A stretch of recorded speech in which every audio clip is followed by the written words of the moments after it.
Coming to paperback and e-readers from SJS Direct, Isis, House of Isis, the goddess next door takes on a hustling Hotep high priestess in Harlem in this Afrocentric Isis series adventure. Pre-order Isis, House of Isis on Amazon.com today. Recently, I heard about Mr. Superboy 223's channel being terminated due to an alleged violation of YouTube's policies. However, as I began to take a more panoramic look at what was going on with YouTube and what they were doing to many YouTube channels, I began to understand what this purge was all about. Because not only were black YouTubers like Mr. Superboy 223 being targeted for termination, but also men in the MGTOW community have had their channels targeted for termination. Conservatives have had their channels targeted for termination, and even Republican politicians have had their YouTube channels targeted for termination.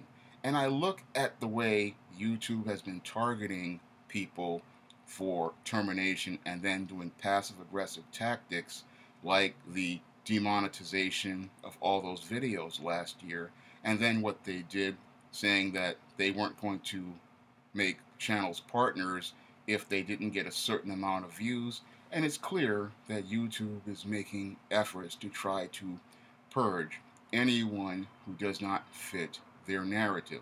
Now, I've seen the damage that the YouTube purge has done to the goth subculture here on YouTube, and I've watched, due to the monetization where they just kicked off a lot of goth channels off of the partner program, how the goth community has suffered as a result, because goths used to post videos almost every week, but once they started the demonetization, we started to see a decline in them. And then once they made the policy saying that they could only get monetized, be a partner with a certain amount of hours and a certain amount of views, goth YouTube literally disappeared off the face of the platform. And what I'm seeing right now is a continuing advancement in trying to purge people off of the YouTube platform. And this latest onslaught of YouTubers is what they're doing next in trying to target other YouTubers for termination due to their arbitrary rules. Now, YouTube says that this is due to an error in their algorithm and due to the poor training of their so-called dedicated flaggers.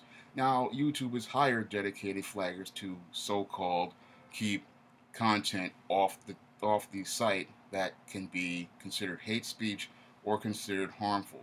However, I look at who they hired to be the so-called dedicated flaggers, and one of the groups, the Southern Poverty Law Center, is a known far-left group. And they've also hired many SJWs and other far-left people to police the website. And when I look at who they're hiring to police the website, it clearly shows that there is some real bias towards the far left as related to what the narrative that they're trying to push regarding YouTube and YouTube content. But what most people at Google don't understand is that when you have these dedicated flaggers who are far left ideologues, what they're going to do is they're going to try to purge off any content that does not fit their narrative. And that content that they're pushing off, what they're doing is pushing off any content that reflects a differing opinion that does not fit the view of many liberals out here. And when you do that, what you're doing is showing that you are violating people's freedom of speech and freedom of expression. Moreover, you are compromising the original mission of YouTube, because the original mission of YouTube was called Broadcast Yourself. And on a platform that was designed for people to broadcast themselves, people were supposed to have the right to broadcast whatever views they wanted. And that was all part of our First Amendment, because under the First Amendment, people are guaranteed the right to freedom of speech and freedom of expression in the United States of America. Unfortunately, what we have here in America are a lot of people who do not understand what the First Amendment is and what the First Amendment is about. The First Amendment was designed to protect the speech of people we don't like, so that people we do like can have the right to say whatever they want, and we can have an intelligent discourse regarding whatever issues are out here. And what they're doing on YouTube is preventing freedom of speech and freedom of expression by removing channels that are conservative or present black male issues, or even in a passive aggressive way, pushing off people who are of alternative lifestyles like the goth subculture. What they're doing is trying to push these groups off the platform and then leaving the platform open only for those who they feel they agree with, who are on the far left and left leaning. And that doesn't lead to a functioning and healthy platform that says broadcast yourself. What that does is it creates a platform that only pushes one narrative and one viewpoint. And that's a very dangerous thing to have on an online platform, because if you have an online platform like that, you're not going to really get much traffic. Because I've seen over the last couple of years websites go out and do this and then watch their traffic literally die off because people feel like they cannot have a place to freely express themselves.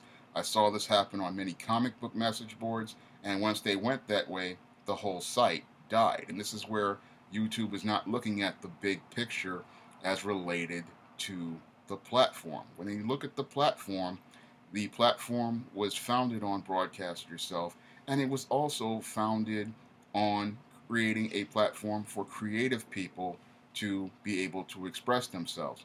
With the tactics being used right now, the passive aggressive ones with the demonetization of videos and the demonetization of channels and taking them out of the partner program and the termination of channels, they are literally destroying the platform for content providers, because content providers will have no incentive to continue creating content for a platform where there is no way for them to have freedom of speech and freedom of expression. And YouTube's executives and her CEO is not looking at the big picture as related to YouTube, because what they're doing right now is what the MySpace managers did when News Corp bought them back in 2009 and 2010. They are creating a platform that enables dysfunction, where trolls, spammers, and attention whores take over the platform, and intelligent discourses for content are pushed off the platform. And I look at YouTube CEO and what she said regarding Logan Paul as a reinforcement of that kind of policy. Instead of trying to terminate Logan Paul for a clear violation of YouTube policy when he went in that forest and mocked that man who had committed suicide, she only temporarily suspended his monetization. And that really is a contradiction when you think about it. People like Mr. Superboy, who only express their opinion, they get their channel terminated. People who are conservative, they get their channel terminated. But your Logan Paul gets a complete pass for something that most people found to be completely and utterly disgusting and a clear violation of YouTube policy. And it shows us, when it comes down to YouTube policy, how arbitrary things are related to YouTube. If you present a difference of opinion, people want to take you off the channel, but you have this male, this Logan Paul, who participates in one of the most reprehensible and disgusting acts, and he's still allowed to remain on the platform. And because this guy is allowed to remain on the platform, many YouTubers are completely disgusted and really want to get this CEO terminated because of her irresponsible, reckless, and egregious behavior in giving Logan Paul a pass and stepping on people's freedom of speech and freedom of expression. Logan Paul is allowed to freely express himself on the platform, but people who present differing opinions are not allowed to express themselves on the platform. That's clearly a form of hypocrisy, and it's a real violation of people's First Amendment rights on YouTube. And this is why I urge many of those who have had their channels purged off of YouTube and terminated, like many of the MGTOW channels, many of the black men's channels, many of the alternative channels which have suffered due to the demonetization to come together and file a class action lawsuit against Google and YouTube for violating their First Amendment rights. Because people in the past have made threats to do this, and after hearing these threats, many times YouTube has really backed off. But what I believe people need to do is come together and really come against this YouTube for violating their First Amendment rights. Because I look at the big picture regarding this conservative purge, and I really believe this is really all about trying to get differing opinions off the platform to deal with the 2018 midterm elections and the 2020 presidential election, because many people believe that YouTube had a impact on the 2016 election and the election of Donald Trump. But what most people don't understand is that 60% of white women voted for Donald Trump, and I don't think YouTube had anything to do with it. And this is what many of these far left people believe, and that's why they want to purge off all of these conservative people off of YouTube and then passively aggressively say it was a mistake, but it was really all about trying to get those voices off so that they would not be able to galvanize support for someone like Donald Trump and lead to a complete difference of direction